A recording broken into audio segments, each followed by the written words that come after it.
Hi, I'm Dr. Shah. I was the National Lecture Competition winner in 1989 and I'm the Maths Master at Maths School. Now, ready for a new way of doing maths? Important technique, long division, because not only do we use it for younger kids, but also when you get older you need to be able to do polynomial division, and polynomial division uses that same technique. So we'll start off with an example. 2558 divided by 12, and I want to do that using long division. So I start off by writing inside my division 2558 and then outside is the 12. When I'm looking at this, first thing I want to do is cover up so that I only have 2 digits here, the same as I have there. And so I'm asking myself, how many times does 12 go into 25? How many times does 12 go into 25? Well, the answer is 2 times, because 2 times 12 is 24. So I write that underneath there. And the next thing I do is I then subtract. So 25 subtract 24 is 1.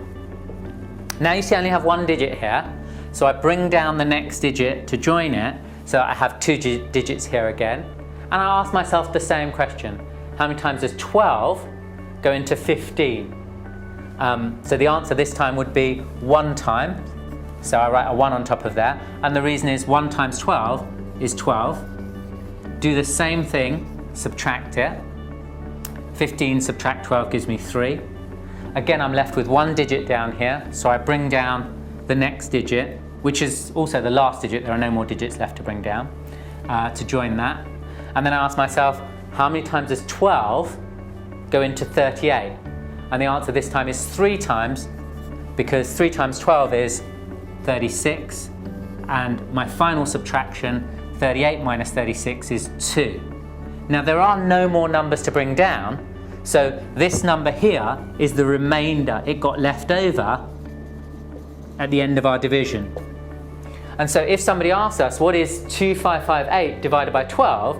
We'd say, well, you get 213, that's that number on the top there, but there's this little remainder 2 which got left over and couldn't be divided by 12, so I'll put that 2 still to be divided by 12. So 213 and 2/12, which cancels down of course to 1/6. 213 and 1/6. And in this case, because we got a little number left over that couldn't be divided by, it also tells us that 12 is not a factor of 2558. Okay, let's do another example. And this time we're going to do 1845 divided by 15. So, same technique as before. Start off with a divided by brackets. Put the 1845 inside the brackets and the 15 goes outside the brackets. So first thing I have to do is cover up those, so I'm only looking at 2 digits because I've only got 2 digits out here. And I ask myself, how many times does 15 go into 18? The answer is once, because 1 lot of 15 is 15.